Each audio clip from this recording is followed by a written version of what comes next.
Waalaikumsalam Waalaikumsalam warahmatullahi wabarakatuh. wabarakatuh. Yang terhormat Ibu Metik Asmike, SEMM dari Sari Desa. Yang terhormat Ibu Lukita. Rasa Desa, maaf salah. Yang terhormat Ibu Setiana Lukita Sari SHMBA dari Ngoteh, selamat siang. Yang terhormat Bapak atau Mas Isa Taufik Ismail, Sarjana Hukum dari Madu BN, selamat siang. Terima kasih sudah bisa join di acara Fokus Group Discussion Redesign Kurikulum Prodi Manajemen.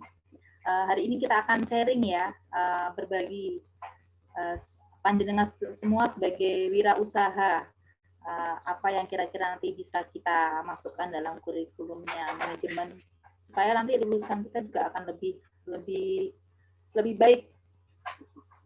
Demikian hari ini kita akan melaksanakan acara ini sebagai moderator Ibu Lili. Monggo Bu Lili, waktu dan tempat kami lakukan. Terima kasih. Ya, terima kasih Bu Apriyanti atas waktunya. Sekali lagi mau saya sapa ini Bapak Ibu narasumber. Selamat siang semuanya. Terima kasih sudah berkenan hadir di acara sharing session pada pagi hari ini. Perlu saya sampaikan bahwa yang pertama untuk sharing session ini nanti ada yang pertama adalah acara pemaparan dari Bapak ataupun Ibu narasumber yang berbahagia terkait dengan mungkin kendala pengalamannya selama menjalani profesi di wirausaha. Terus kemudian nanti kita sambung dengan sharing diskusi, mungkin tanya jawab oleh Bapak, Ibu, teman-teman dosen yang lain. Terus kemudian di sini perlu saya sampaikan juga bahwa di Prodi Manajemen, Prodi kami ini sekarang sedang melakukan redesain kurikulum, di mana mata kuliah kewirausahaan ini merupakan salah satu mata kuliah unggulan kita, sehingga kami memohon Bapak Ibu penarasumber untuk berkenan menyampaikan kira-kira apa sih yang menjadi kendala, kesulitan ataupun masukan sehingga nanti mata kuliah yang kami susun nantinya bisa membekali mahasiswa kami untuk menjadi wirausaha yang handal. Nah, kita langsung saja untuk mempersingkat waktu Bapak Ibu narasumber, mungkin bisa dimulai pemaparannya dari Bu Lukita dari Ngoteh ya. Selamat siang Bu Lukita. Silahkan untuk menjelaskan kira-kira sebenarnya pengalaman ataupun liku-liku kesulitan yang ditemui selama berprofesi menjadi wirausaha itu apa? Monggo. Baik, terima kasih Bu Lili atas waktunya. Sedikit cerita, kalau Ngoteh sendiri itu baru mau jalan 3 tahun, jadi memang masih sangat muda istilahnya untuk terjun di dunia kuliner, khususnya untuk minuman sendiri. Nah, di 3 tahun, hampir 3 tahun berjalan ini, kita tahu bahwa hampir 2 tahunnya sendiri itu adalah masa pandemi gitu. Jadi ketika pandemi datang itu usianya Ngoteh itu baru 1 tahun, di mana benar-benar dibutuhkan inovasi dan bagaimana Ngoteh itu tetap bisa sustain. Apalagi baru usia 1 tahun udah langsung kedatangan pandemi gitu. Sementara mitra-mitra kami pun yang bergabung, yang sudah cukup banyak juga mulai menyampaikan keluhannya bahwa omset mereka juga menurun. Itu tidak hanya dari satu kota, tapi dari berbagai kota mitra kami menyampaikan hal yang sama. Ada yang sempat harus menutup gerainya karena memang ada pembatasan kegiatan, ada yang memang karena pegawainya itu juga memutuskan untuk tidak lagi bekerja seperti itu. Jadi karena konsepnya ngoteh ini adalah franchise gitu, jadi kemitraan, maka yang dilakukan oleh ngoteh itu memang benar-benar menghandle dari banyak sekali mitra dengan berbagai permasalahan yang setiap gerai, setiap kota itu beda-beda gitu. Ada lagi yang juga membuka gerainya di sekitar kampus, itu pun juga kampusnya jadi tidak ada mahasiswa. Jadi mau tidak mau segmen utamanya, pasar utamanya itu nggak ada, tiba-tiba hilang gitu kan, bisa dibilang seperti itu. Nah itu kan juga jadi kendala. Nah dari hal yang dialami ngoteh, apalagi dengan kondisi yang demikian, itu memang mengharuskan dari ngoteh sendiri berinovasi, baik itu dari inovasi produknya, dari marketingnya juga, dari ide-idenya juga, bagaimana tetap bisa bertengger gitu. Kita tahu bahwa banyak sekali merek-merek minuman yang sekarang ada di pasaran seperti itu, Bu Lili. Jadi saya pribadi mewakili ngoteh, ini benar-benar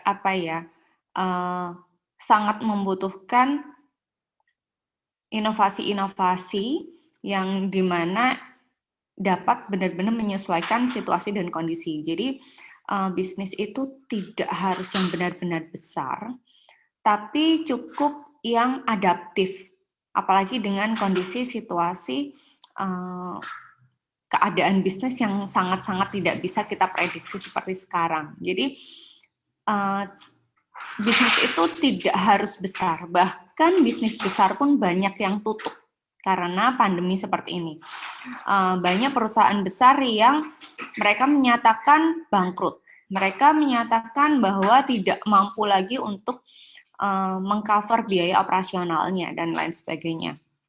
Itu benar-benar menjadi gambaran bahwa dalam dunia bisnis itu tidak hanya membutuhkan skalanya yang besar, tapi benar-benar yang harus mampu beradaptasi dengan perubahan situasi kondisi yang semakin tidak menentu, contohnya seperti saat pandemi seperti ini. Seperti itu, Bu Lili, dari saya.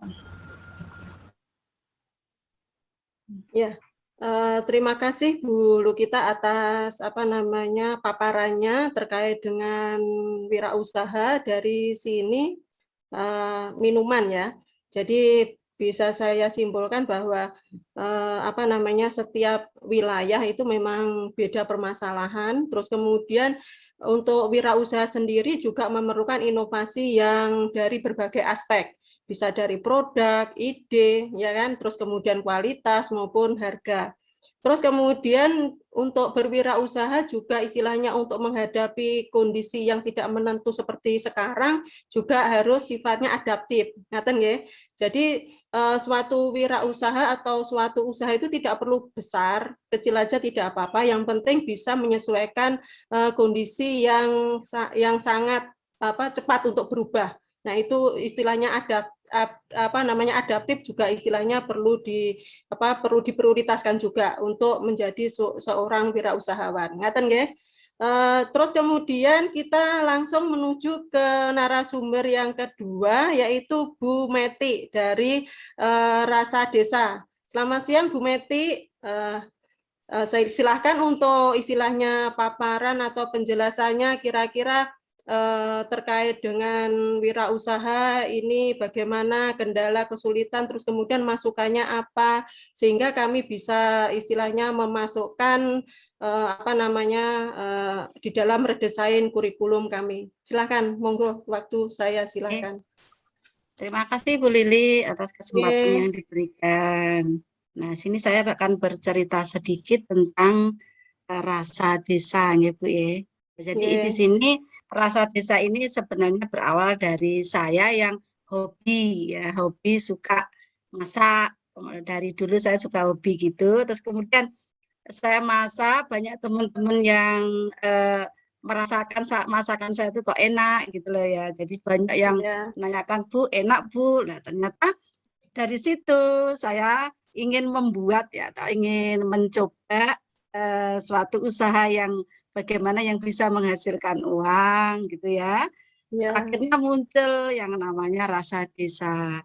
Jadi Rasa Desa ini sebenarnya usaha rintisan Bu ini. Jadi mulai sudah 2 tahun berjalan ini. Kira-kira sudah 2 tahun berjalan ini. Jadi yang muncul Rasa Desa tadi saya juga dibantu oleh teman-teman saya yang sudah pernah order ke saya ya. Jadi mereka juga ikut membantu.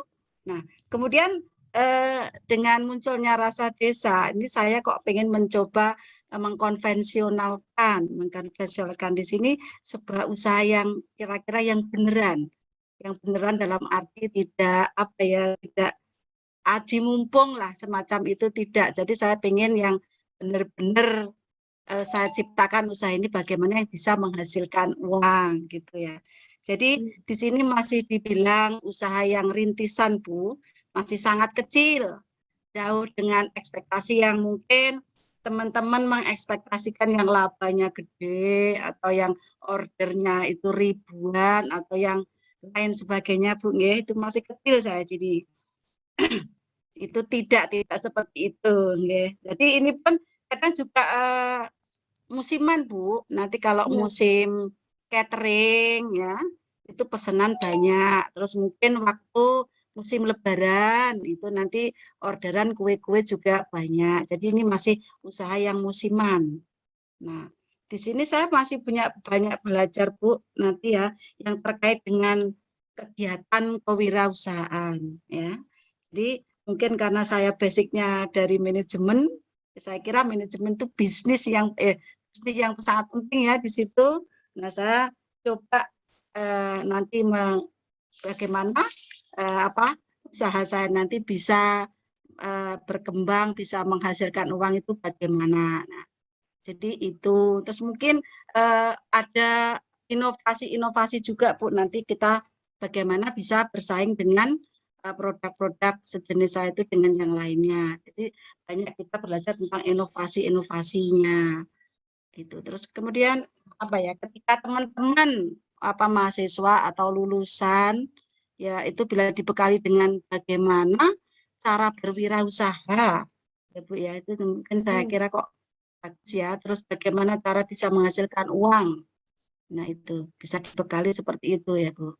Jadi bisa menghasilkan uang sendiri. Nah, jadi yang tidak hanya kita yang digaji, mungkin kita bisa menggaji seseorang, itu sudah senang luar biasa ya Bu ya, itu harapannya. Nah itu, ketika kita menghasilkan uang itu bukan untuk kita sendiri, tetapi juga untuk membantu orang lain. Nah itu Bu sekilas cerita dari Rasa Desa. Terima kasih Bu Lili. Ya, terima kasih Bu Meti atas istilahnya pengalaman yang sudah di-sharing ke kita. Jadi tadi disampaikan bahwa inovasi memang sangat diperlukan ya Bu Meti ya, betul. untuk melakukan suatu perintisan wirausaha. Terus kemudian selain inovasi juga harus didasari oleh ilmu-ilmu pemasaran ya, bagaimana cara membeli, bagaimana menentukan harga dan sebagainya, sehingga wirausaha itu bisa bersaing dengan wirausaha yang lain. Ngaten nggih Bu Meti nggih? Ya, betul Bu Lili. Nggih. Terus kemudian untuk narasumber berikutnya kita langsung masuk saja untuk mempersingkat waktu ke Pak Ishak Taufik Ismail dari Madu BM. Selamat siang Bapak. Terima kasih sudah bergabung. Silakan untuk dijelaskan kira-kira bagaimana kesulitannya ataupun kendala, ataupun nanti bisa dijelaskan juga sebenarnya yang diperlukan keahlian yang bagaimana untuk berwirausaha itu. Nah, monggo silakan, waktu dan tempat kami persilakan Pak Ishak. Mood-nya belum Bu itu. Oh ya, mood-nya Pak Ishak. Sampun Bu nggih. Halo. Oh, sampun nggih. Sampun nggih. Nggih. Selamat siang Bu, kalih Bapak ten mriki nggih.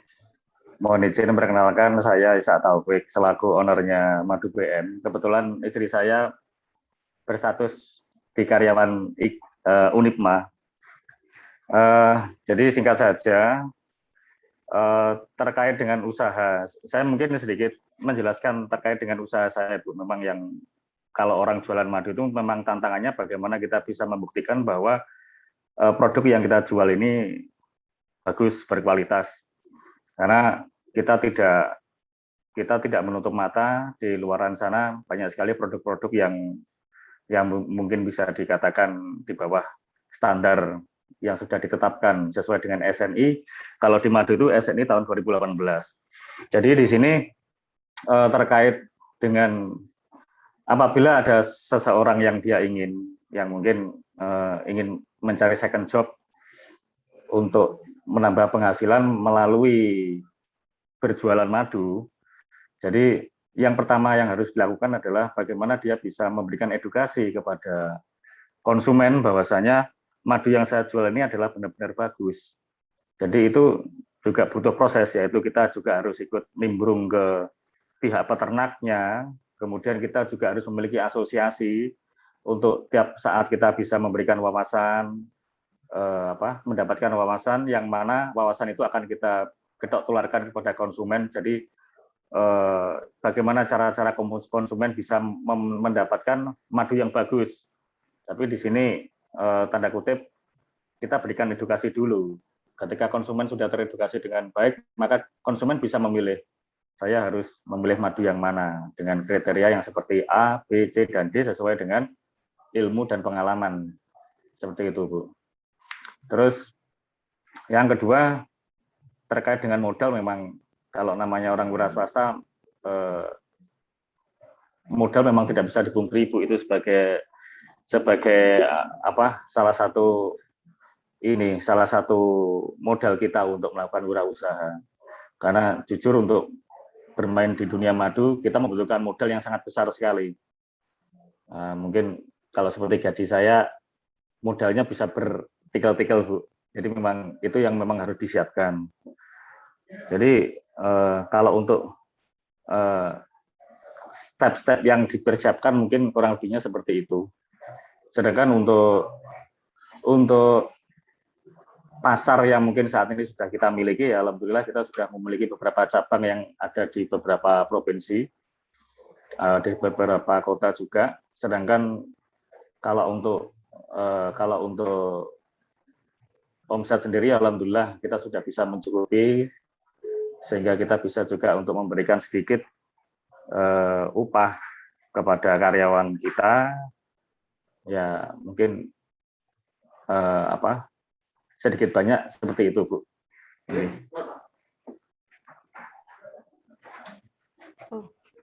Ya, terima kasih Pak Ishak atas istilahnya paparan dan penjelasannya. Ya, jadi bisa saya simpulkan bahwa suatu usaha itu memang istilahnya diperlukan suatu pembuktian produk ke konsumen, tetapi sebelum pembuktian produk konsumen itu dilakukan, perlu dilakukan edukasi. Ngaten nggih? Edukasi terkait dengan produk yang ditawarkan.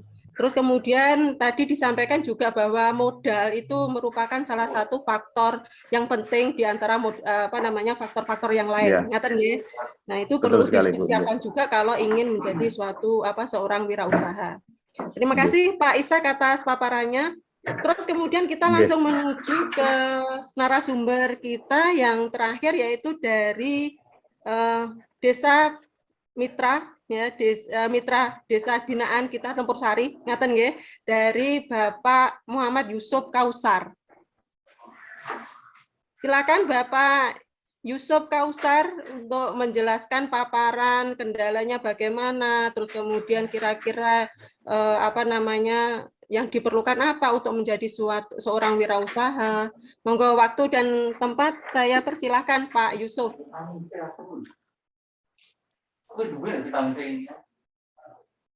Pak Yusuf, itu mute dulu, ya.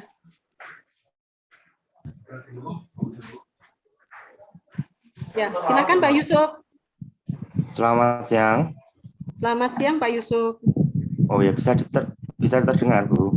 Bisa Pak Yusuf. Monggo, silakan. Ya, kendalanya kalau di desa itu mungkin aksesnya menuju ke sini, terus dari sininya juga belum terlalu terkenal bagaimana untuk pengemasannya produk-produk kami, cara penyampaiannya dari masyarakat ke luar kota seperti kayak online, seperti penjualannya biar lebih tepat gitu, Bu. Ya. Terus kemudian yang lainnya? Yang lainnya belum ada ini. Soalnya kemarin ya juga itu mendadak, jadi belum merembukan sama yang pengusaha-pengusaha dari sini semua gitu. Oh, terima kasih Pak Yusuf atas atas sharingnya. Jadi tadi disampaikan kalau bisa saya simpulkan di sini ada dua, ya kan, kesulitan ataupun istilahnya masukan ya nanti buat kita. Jadi dari Tempur Sari itu sendiri untuk memasarkan atau marketing itu adalah akses. Akses itu merupakan salah satu yang sangat penting, ngaten nggih, untuk memasarkan suatu produk. Terus kemudian yang kedua marketing, ya kan. Jadi mungkin pemasaran ya secara offline maupun online masih istilahnya minim, ngaten nggih. Jadi memang sangat diperlukan di era digitalisasi seperti sekarang. Nah, mungkin ada pertanyaan dari teman-teman atau Bapak Ibu dosen yang lain terkait dengan wirausaha yang disampaikan sama narasumber kita. Monggo, saya silahkan ke Bu Putri, boleh, monggo, Bu Indra Ayu, atau Bu Apri, Bu Aan, ataupun Pak Robi, Pak Prima, monggo, silahkan kalau ada pertanyaan. Bu Lili, saya mau tanya. Ya, silakan Bu Putri, pertanyaannya. Oke, terima kasih atas waktunya Bu Lili dan Bapak Ibu sekalian. Di sini sangat menarik karena saya melihat Bapak Ibu itu masih dalam skala perusahaan industri rintisan gitu ya. Jadi kira-kira apa yang harus kita persiapkan itu Bapak Ibu sebagai akademisi, atau lulusan seperti apa yang diharapkan sama Bapak Ibu ketika nantinya mereka lulus itu bisa siap atau adaptif seperti yang dibilang Bulu kita terhadap kondisi-kondisi yang unpredictable atau tidak bisa diprediksi oleh kita, karena memang kadang kan seperti pandemi ini kan bukan kita yang mau, atau ada sesuatu yang mendahului tiba-tiba pandemi seperti itu. Nah, kira-kira sebagai akademisi atau kami di sini kan juga sebagai pengajar, apa yang seharusnya kita siapkan untuk lulusan kita agar mereka juga mampu adaptif dan juga bersaing, mentalnya juga terbentuk seperti itu Bapak Ibu. Kalau dari Bapak Ibu sendiri yang mengalami, yang baru merintis usahanya sebagai pelaku usaha, kira-kira harus seperti apa yang harus kita siapkan? Apakah kita harus lebih concern pada mereka terus praktek, mereka ikut KWU, mereka ikut usaha kecil-kecilan, atau mereka mengumpulkan modal, atau mental yang seperti apa yang biar mereka siap untuk menghadapi tantangan-tantangan di perusahaan atau industri yang sedang merintis seperti Bapak Ibu lakukan. Terima kasih Bu Lili dan Bapak Ibu narasumber lainnya. Terima kasih Bu Putri atas pertanyaannya. Jadi intinya itu sebenarnya apa yang harus kita lakukan gitu sebagai istilahnya sebagai dosen untuk mempersiapkan seorang wirausaha yang handal, ya kan, yang dengan kondisi yang setiap saat bisa berubah seperti sekarang. Nah, monggo mungkin dari Bulu kita dulu. Silakan Bulu kita untuk menjawab pertanyaan dari Bu Putri. Baik, terima kasih kesempatannya Bu Lili. Kalau dari saya pribadi, yang perlu disiapkan itu di metode pembelajarannya mungkin. Jadi dari Bapak Ibu dosen bisa membagi atau mengatur kembali komposisi di mana pembelajarannya itu tidak hanya tentang materi aja gitu, bukan tentang teori saja. Meskipun kita ketahui bahwa memang S1 atau sarjana itu fokusnya adalah ke teoritis, iya kan. Cuman di sini juga kita tidak mau nantinya lulusan sarjana itu hanya tahu teori saja. Jadi entah nantinya itu menjadi wirausaha atau bekerja di instansi, itu kalau hanya teori saja itu kan memang tidak cukup gitu. Jadi selain hard skill juga membutuhkan soft skill. Dari metode pembelajarannya itu bisa ditambahkan project-project yang lebih mengasah mahasiswa itu berpikir kritis gitu. Jadi tidak hanya mencari jawaban dari buku atau dari internet, tetapi juga mencari jawaban-jawaban kasus itu benar-benar dari pemikirannya mahasiswa itu sendiri. Jadi kalau kita itu bisa tahu bagaimana cara berpikir mahasiswa kita, apalagi anak-anak zaman sekarang, itu kita bisa jadi tahu gambarannya sejauh apa mereka itu bisa memecahkan seperti itu. Jadi memang harus ada komposisi di mana ada tugas-tugas proyek, harus ada kasus-kasus yang diselesaikan dengan berpikir kritis. Jadi semakin banyak diasah, maka mahasiswa itu sendiri juga akan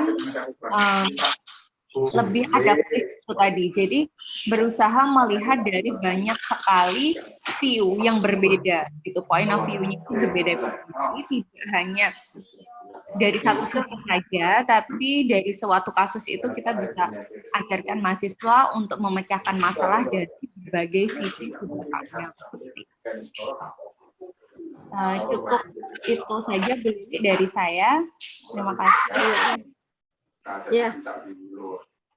Terima kasih Bu Lukita atas jawaban dari pertanyaannya Bu Putri. Jadi intinya itu metode pembelajaran perlu dimodifikasi, ngaten ya. Jadi kita tidak hanya mengajarkan terkait dengan teori, tetapi juga istilahnya mahasiswa itu juga dihadapkan pada proyek-proyek tertentu sehingga jiwa wirausaha itu bisa istilahnya bisa tertanam atau istilahnya bisa diberikan sejak awal. Ngaten nggih. Terus kemudian mungkin hard skill sama soft skill juga bisa istilahnya diberikan juga ya untuk istilahnya apa namanya mencetak lulusan-lulusan yang berwirausaha handal. Ngaten nggih. Terus kemudian mungkin ke Pak Ishak ya. Jadi mungkin ada jawaban yang beda Bapak atau sama, monggo. Nggih. Nggih, matur nuwun Bu. Kalau mungkin ini sedikit pengalaman dari saya. Mungkin kalau untuk dari sisi teori mungkin saya kurang sekali untuk mendapatkan karena memang background saya tidak pernah punya background untuk menjadi seorang manajemen atau yang lain.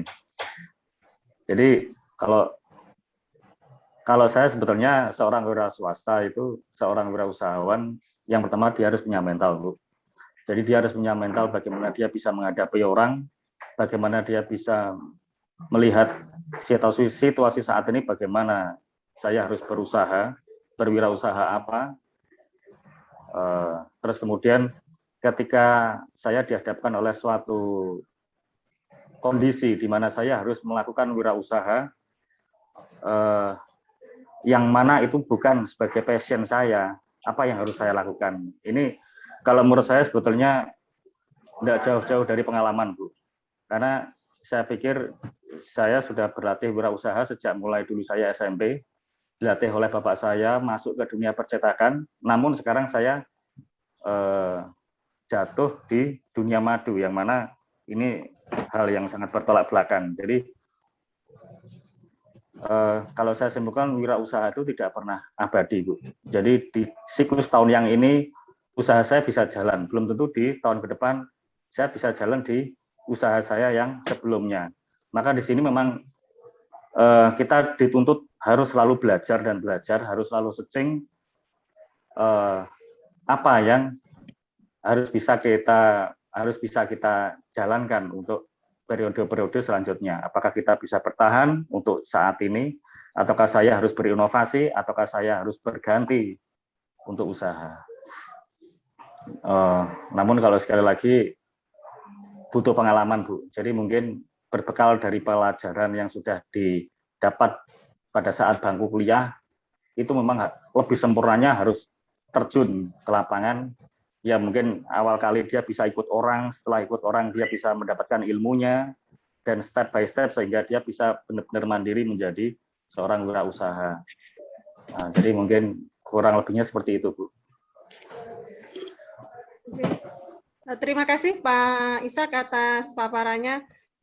Tapi mungkin yang perlu saya tanyakan tadi Pak Ishak menyampaikan bahwa untuk suatu wirausaha itu dalam memasarkan suatu produk tadi disampaikan ada naik turunnya ngaten nggih. Nah, itu kira-kira menurut Pak Ishak sendiri kira-kira yang perlu dipersiapkan supaya istilahnya misalnya turun pada saat ini ya tidak turun-turun banget gitu loh. Nah, kira-kira apa yang atau strategi apa yang kira-kira perlu yang perlu dipersiapkan sehingga kalaupun istilahnya turun itu tidak seperti itu, ngaten. Mungkin dari pengalaman Pak Ishak. Jadi di saat ini pengalaman kami, Bu, di saat usaha saya stagnan. Jadi kita pernah paling lama ya untuk usaha madu ini saya paling lama 2 minggu. Saya 2 minggu pada saat saya awal-awal kali merintis, di mana saat itu saya harus dibebani dengan menggaji karyawan saya. 2 minggu saya sama sekali tidak dapat order. Maaf, saya hanya dapat order 1 pieces saja, Bu. Jadi di situ saya harus tombok. Jadi di situ saya mengalami dilema. Apakah saya harus melanjutkan usaha saya ini? Apakah saya harus bertahan? Nah, ini memang posisi yang sangat rumit bagi saya saat itu. Kalau saya melepaskan usaha saya, berarti saya kalah dalam berperang. Saya kalah dalam mewujudkan apa cita-cita saya. Namun kalau saya bertahan, ini juga nyun sewu, kalau bahasanya remuk juga, Bu. Karena operasional kita harus tetap berjalan. Modal kita sudah terlanjur masuk. Dan di saat itu banyak motivasi dari keluarga, khususnya dari istri, dari orang tua saya, bertahan terus. Di mana titik benar-benar kita kalau katakan orang sudah menyerah, baru kita katakan menyerah. Kalau ini belum sampai, Anda harus menyerah. Bertahan terus. Kalau toh kita harus keluar uang dulu untuk membeli operasional, kita keluarkan dulu. Jadi itu memang ini, Bu, suatu pilihan yang tidak bisa diputuskan saat itu. Kita memang harus selalu melihat situasi. Kita harus selalu jeli. Apakah ini saya harus bertahan atau saya harus pergi? Nah, kebetulan kalau untuk usaha saya saat itu saya memilih bertahan dengan cara saya harus mengeluarkan modal untuk yang kesekian kalinya untuk menomboi operasional usaha saya. Dan alhamdulillah pilihan yang saya pilih tepat, sehingga di periode selanjutnya usaha saya kembali bisa normal kembali dan bisa untuk menutup operasional saya yang sebelumnya sudah saya tomboi. Jadi seperti itu, Bu. Ya. Terima kasih Pak Ishak, sangat luar biasa sekali jawabannya ya. Jadi intinya ini harus bertahan gitu ya Pak Ishak ya. Jadi di tengah-tengah persaingan yang ketat, di mana istilahnya kondisi tidak menentu, jadi kita sementara untuk bertahan. Ngaten nggih? Nggih, kurang lebihnya seperti itu. Terus kemudian narasumber kita berikutnya Bu Meti, monggo. Dari jawaban Bu Putri tadi, pertanyaannya adalah apa yang perlu kita siapkan sebagai dosen misalnya, sebagai pengajar untuk istilahnya memberikan bekal supaya istilahnya lulusan itu mempunyai jiwa wirausaha yang handal di tengah istilahnya kondisi yang tidak menentu seperti ini, yang sifatnya adaptif dan sebagainya. Nah, kira-kira yang perlu disampaikan sarannya apa, Bu Meti? Monggo, silakan. Oke, matur nuwun. Ya, sebenarnya itu sama dengan Bu Ngoteh tadi ya. Jadi selain dikasih metode cara pembelajarannya, kita juga harus dikasih terjun ke lapangan juga, Bu. Jadi praktek-praktek di sini juga sangat penting. Saya kira itu, jadi nanti bagaimana nanti mahasiswa atau lulusan itu bisa dibekali dengan yang namanya kewirausahaan, bisa menghasilkan uang sendiri, itu bagaimana, itu praktek-praktek di lapangan, saya kira itu sangat penting, Bu Lili. Nah, Ya. Itu saja, Bu Lili, jawaban dari saya. Terima kasih Bu Meti atas jawabannya. Jadi tetap istilahnya praktek atau magang ya menjadi prioritas yang sangat penting ya untuk mencetak seorang lulusan yang adaptif. Ngaten nggih. Terus kemudian Pak Yusuf mungkin menambahkan, Pak Yusuf, apa sih sebenarnya yang perlu kita lakukan untuk mencetak suatu wirausaha yang sifatnya adaptif, yang istilahnya menghadapi situasi dan kondisi yang istilahnya tidak menentu seperti ini. Monggo, Pak Yusuf.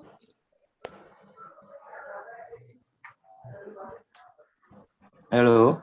Ya, kira-kira apa Pak Yusuf masukannya Pak Yusuf untuk mencetak wirausaha yang handal, yang adaptif, yang bisa istilahnya cepat beradaptasi di kondisi-kondisi yang tidak terduga? Ya, semua kembali pada diri sendiri, Bu. Semua usaha itu pasti mempunyai alur yang berbeda-beda. Yang pasti kita harus telaten gitu aja. Kalau saya itu pasti telaten. Kalau saya, Bu, pasti telaten gitu aja. Ya. Itu kuncinya ya Pak Yusuf ya. Harus telaten, ngaten nggih. Telaten, sabar, dan mungkin harus itu bertahan, itu tadi seperti yang Pak Ishak sampaikan tadi. Kami Pak Ishak. Iya. Mungkin ada, ya terima kasih sekali. Mungkin ada pertanyaan yang lain lagi selain dari Bu Putri, monggo ada yang menambahkan. Silakan. Bu, satu lagi Bu Lili. Oh iya, terkait silakan dengan mata kuliah biar sekalian tahu gitu Bu. Jadi kalau dari Bapak Ibu, kira-kira mata kuliah atau yang harus kita tekankan itu apakah komunikasi atau praktek membuat baru atau magang di tempat Bapak Ibu ya? Jadi maksudnya itu apa kita fokuskan pada mereka untuk membuat bisnis baru yang tidak harus copycat atau gimana, atau komunikasinya dulu atau bagaimana gitu Bu Lili? Iya. Terima kasih Bu. Ya, terima kasih Bu Putri. Jadi mungkin intinya kita itu sebenarnya mau difokuskan kemana, ngaten nggih? Diprioritaskan kemana gitu loh. Apakah tadi kan disampaikan banyak, ada komunikasi, mungkin ada mental yang harus dikuatkan dan sebagainya. Nah, menurut Bapak Ibu narasumber, kira-kira yang perlu difokuskan pertama kali ke mahasiswa atau lulusan kita itu apa? Mungkin dari Bu Lukita atau Pak Ishak, monggo. Pak Ishak, monggo Pak Ishak. Baik. Jadi saya sedikit aja Bu menambahkan. Kalau saya punya saran, jadi sebetulnya itu keberhasilan dari usaha kita itu tidak jauh-jauh dari koneksi, Bu. Jadi maksudnya gini, seorang wira swasta dia tidak hanya dia harus pandai dalam teori, dia tidak hanya dia lincah dalam berpraktek, namun dia harus banyak koneksi. Ini yang saya alami, Bu. Jadi nyun sewu, kita bisa seperti dalam lingkup Kota Madiun. Di Kota Madiun ada sasaran banyak market pemerintahan, market mungkin kalau di lingkup instansi saya, kemudian market untuk di kawan-kawan, mungkin yang kawan-kawan satu kelompok pengajian lah. ini semakin banyak kita masuk ke dalam kelompok-kelompok, semakin banyak kita bergabung dengan mereka. Itu sebetulnya secara tidak langsung itu sudah menjadikan diri kita itu ini sebagai ikon. Ketika kita sudah banyak komunikasi dengan berbagai kelompok, mungkin kelompok sepeda motor, dari kelompok pemerintahan, dari mungkin instansi kepolisian, atau mungkin dari saudara kita dari TNI, atau mungkin dari kelompok akademisi, pengajar. Kalau kita sudah memiliki banyak channel di sana, ketika kita memiliki satu hal yang berbeda dari kita, semisal orang kenal saya, Nyun Sewu nggih, orang kenal saya sebagai seorang polisi. Namun ketika saya bisa menyajikan sisi lain dari seorang polisi, yaitu sebagai seorang wirausaha di bidang lebah, mereka akan tertarik karena di sini ada satu hal yang berbeda.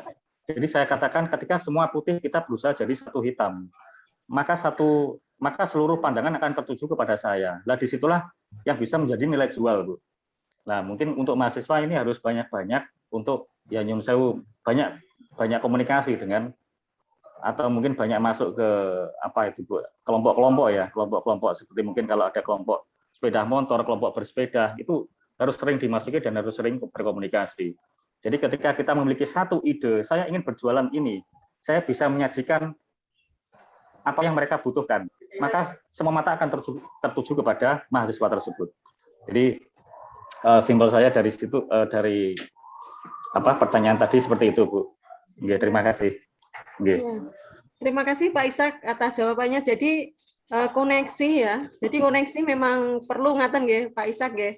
Ya, perlu jadi sekali. Kita harus masuk ke kelompok sosial tertentu ya. Jadi otomatis harus komunikasinya harus baik, ngaten nggih.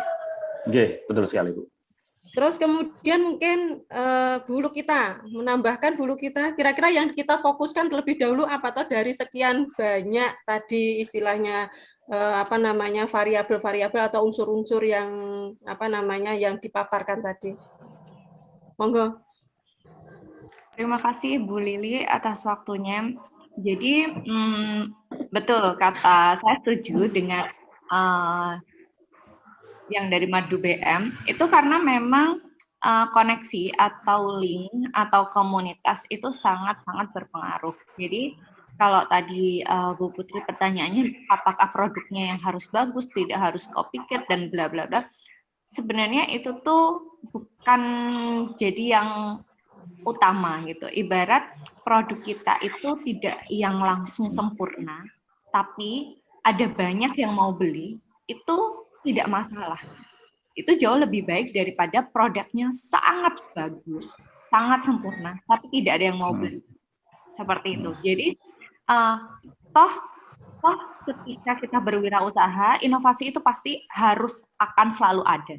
Jadi tidak ada produk yang tanpa copycat atau tanpa meniru semua yang serba sempurna, itu akan laris di pasaran, itu tidak gitu. Jadi memang namanya kalau usaha itu kan supply and demand ya. Kalau kita ngasih barang atau produk sebagus apapun tapi tidak ada demand-nya, ya itu akan jadi sama aja.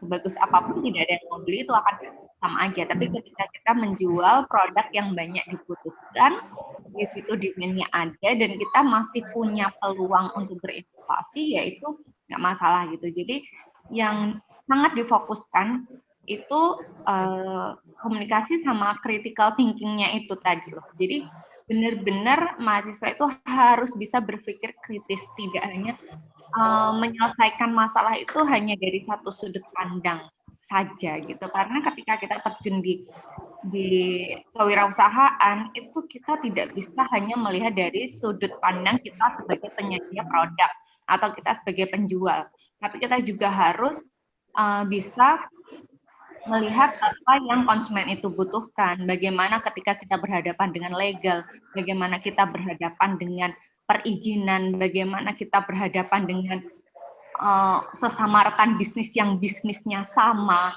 seperti itu kan juga tidak bisa instan gitu. Jadi memang yang harus difokuskan ke anak-anak itu seperti itu, karena kan kita tahu kalau anak-anak yang milenial itu kan maunya simple, maunya praktis. Jadi ibarat soalnya A, dijawab hanya A gitu.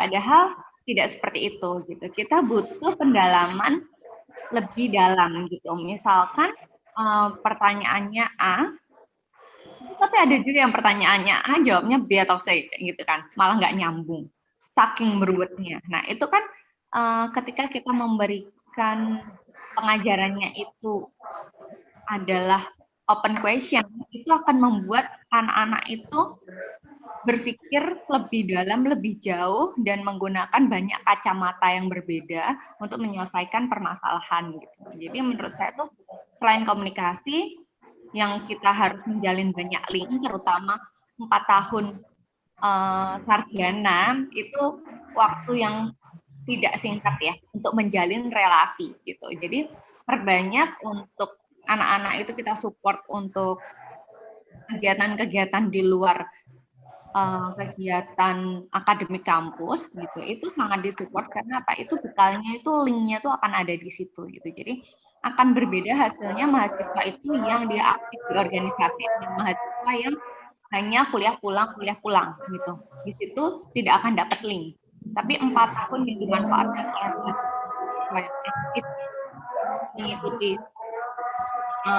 asosiasi, mengikuti kegiatan-kegiatan di luar kampus, mahasiswa yang peluangnya akan lebih besar gitu untuk jadi wirausaha atau mau bekerja di instansi pun nggak pasti akan beda skill komunikasinya.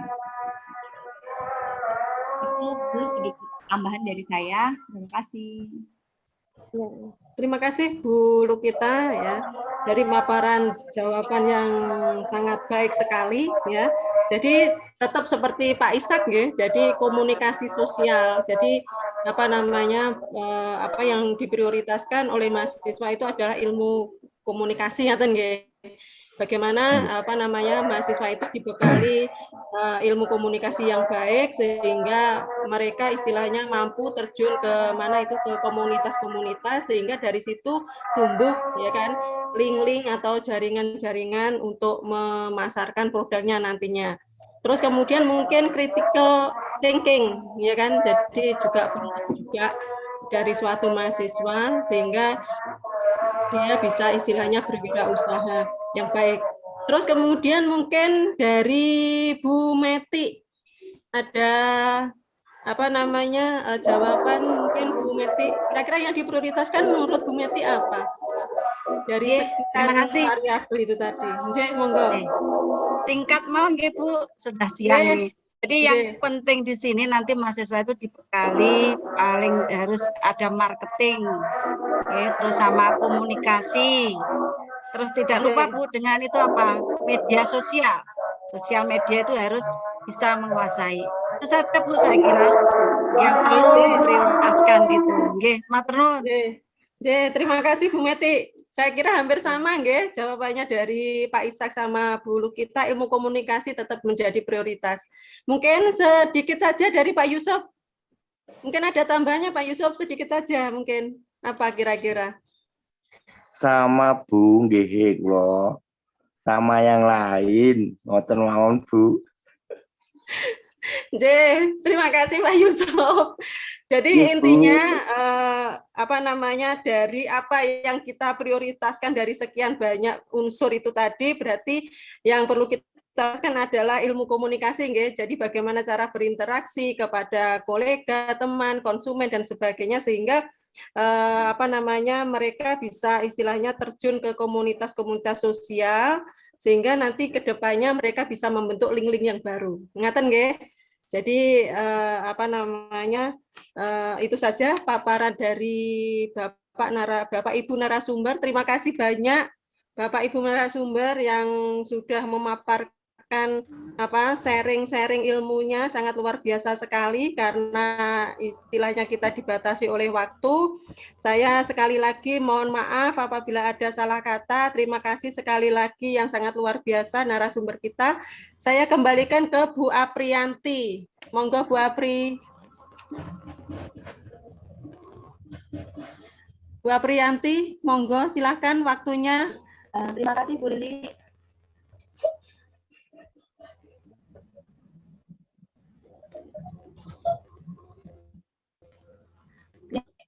Terima kasih Bu Lili. Demikian tadi Bapak Ibu sharing session yang sudah kita laksanakan, alhamdulillah berjalan lancar. Sebelum diakhiri saya mohon untuk mengisi resensi ya, untuk Pak Ismail, Pak Yusuf, Bu Lita, Bu Meti, monggo diisi dulu resensinya.